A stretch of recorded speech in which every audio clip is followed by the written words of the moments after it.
we're here and that we're a part of this. A reminder that next week we'll have another high-ranking delegation, including Secretary Lutnick, Deputy Landau from the Department of State, will be traveling to Japan for the World Expo there, and will be involved in talks there as well. You know, my very first meeting, I don't know if you know this, but when I was sworn in, I went to the State Department, I gave a speech on these steps, and then my first meeting right out of the box was with Japan, South Korea, and India. And we've repeated that meeting numerous times since then with that group and attention to others. We have a running internal joke with my counterpart from Japan. I have literally now seen him about 8 to 12 times, and our joke is that we see each other more than we see our own families. And so you know, these engagements are very important to us, and we're going to continue to stay very committed because this, as I said to all of our partners, that this notion or idea that the United States would ever be distracted by the Indo-Pacific or even Southeast Asia is impossible. You can't be, maybe it doesn't always, wars get more attention, but it's impossible to not be focused. This is where much of the story of the 21st century is going to be written. This is where 2/3 of economic growth is going to happen over the next 25 or 30 years. And many of the countries in Southeast Asia, not only are they some of the youngest countries in the world, but they're about to see an enormous expansion of their labor markets, their labor pool, number of workers. This is a historic, once-in-a-generation opportunity, not just for these countries to revolutionize themselves from an economic standpoint, but further strengthen our relationship. We have over 6,000 American companies that have invested heavily in these economies over the last 20 or 30 years. We're not abandoning those relationships. On the contrary, we want to strengthen and build upon them. And there are a bunch of other issues, and certainly trade is part of it.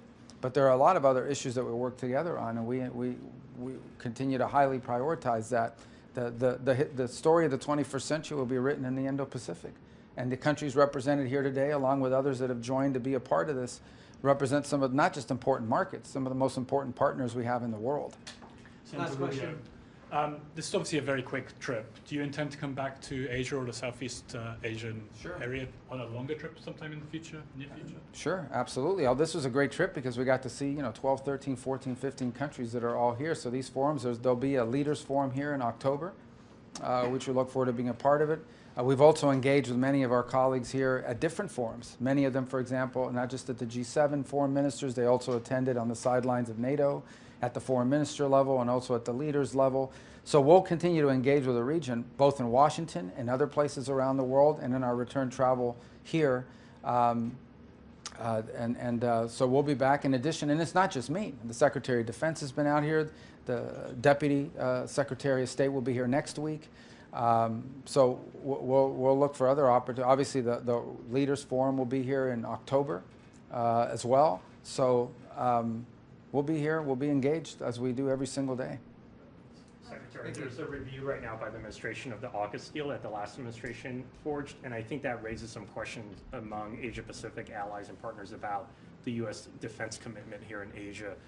What do you say to people who... Well, look, anytime a new administration takes over, there's a review of all policies. I mean, policies are a review doesn't necessarily mean you're against it. We did a review at the State Department of our diplomatic presence around the world because I wanted to know which consulates and embassies could be adjusted both in their size and in their presence, could we consolidate a presence. We did a review. We haven't closed any embassies, but we did a review. So just because you're reviewing something doesn't mean you're going to necessarily act on it. It means you're a new administration and you want to take an audit and an account of all the policies that you've inherited and policies, how they've changed since the last time you were in office when it comes to the Trump administration. So, but our policies on AUKUS have not changed.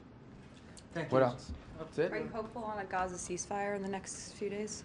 Well, we're hopeful. I mean, in the end, we're hoping they'll move to proximity talks. It appears that generally the terms have been agreed to, but obviously now you need to have talks about how you implement those terms. And I spoke to Steve Woodcock last night, and he's optimistic that proximity talks will begin fairly soon, expedited and facilitated by the Qataris and the Egyptians. And so, but we've seen talks fall apart in the past at that stage of proximity talks. So I think we're closer, and I think perhaps we're closer than we've been in quite a while, and we're hopeful. But we also recognize there's still some challenges in the way, and one of the fundamental challenges is Hamas's unwillingness to disarm, which would end this conflict immediately. If they just release the hostages, there shouldn't be a single hostage. There shouldn't be a single hostage body still left. If they release that and disarm, this would end. But that said, the Israelis have shown some flexibility here, and so I think we've seen progress made. So we're hopeful, but we also understand that these things have been difficult for a reason. But we're hopeful that they can move to proximity talks pretty quickly and go from there and have a ceasefire in place in the near future. Are there any sticking points from the Israeli side, such as on aid or the withdrawal of Israeli troops? Where does that stand? Well, the sticking point would be on the Hamas side. I mean, Hamas basically wants Israel to withdraw completely and allow them to go back to being Hamas. Obviously, the Israelis aren't going to agree to that. I think the easiest way to end this, that's not what the agreement is, but the easiest way to end this is for all the hostages to be released and for Hamas to disarm. You know, absent that, the Israelis and Hamas, through the through the mediation of Qatar and Egypt, have reached an understanding on a 60-day ceasefire and some elements of that with regards to humanitarian aid through international agencies resuming and so forth. But now you've got to have talks about how do you implement that. And that's where this has fallen apart in the past. We're hopeful that'll work out. We're doing everything we can. We'd like to see a ceasefire. The president's been clear he wants to see a ceasefire. And we've invested a lot of time and energy. I know Steve Woodcock works hours every single day on this topic alone. So we've invested a lot of time into that. We'd like to see it happen.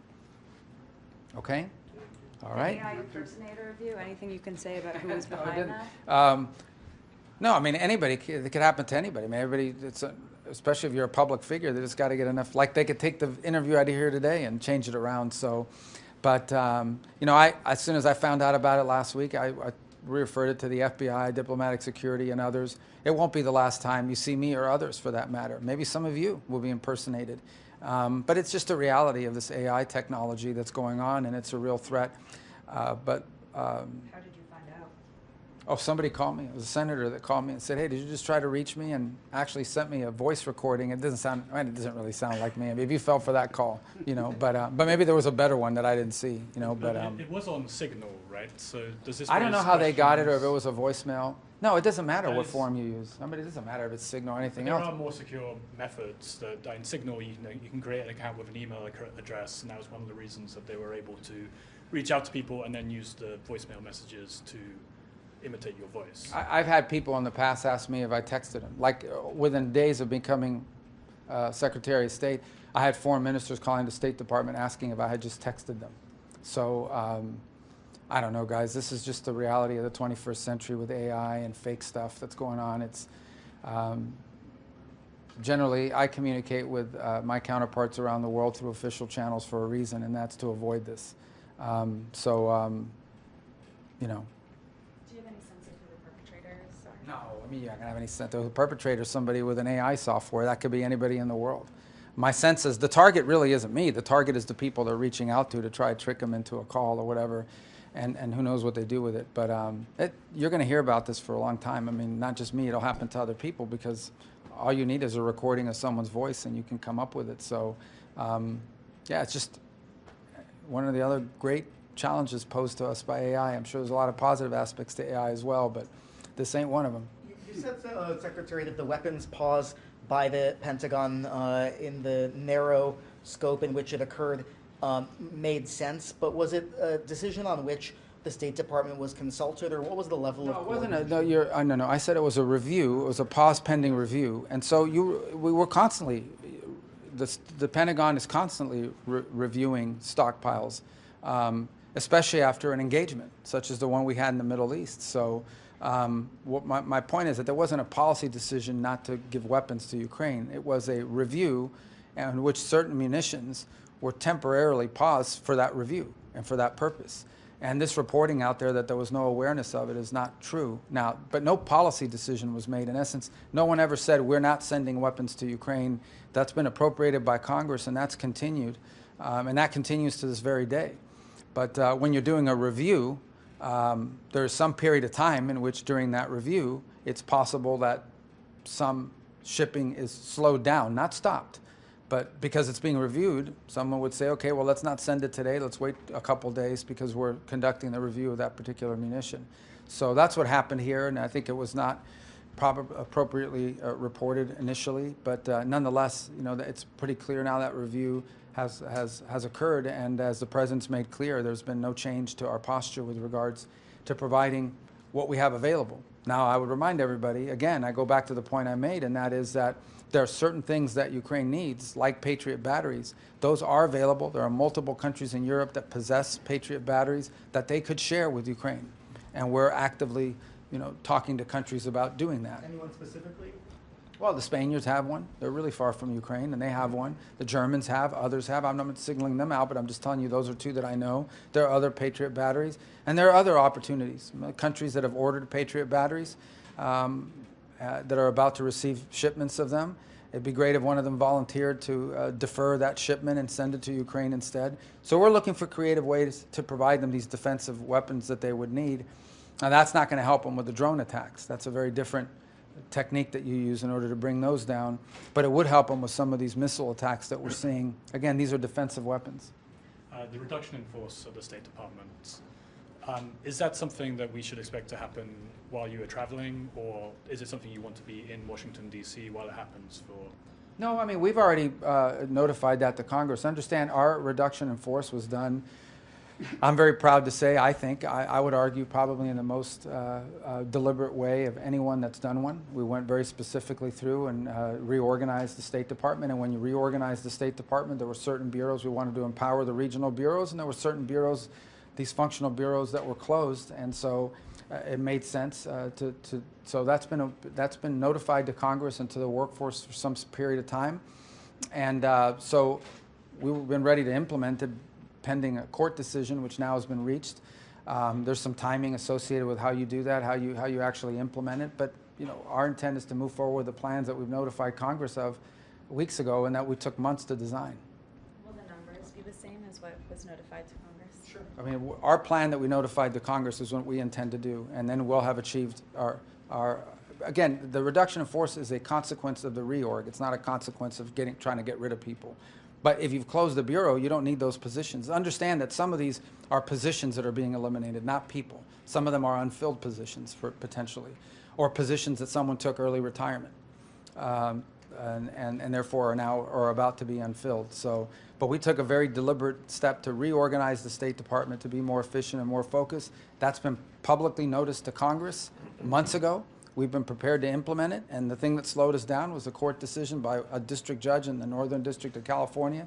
The Supreme Court has ruled on that, and so we're prepared to act on it. It'll come as no surprise, and that is our reorg. That'll be the extent of what we intend to do, and we're already operating under the new organizational structure as is for the most part, so this will further enhance that. Okay? Thank you. Thank you, Secretary. You're looking forward to our hop, skip, and jump home? Yeah, isn't that something? 22 minutes.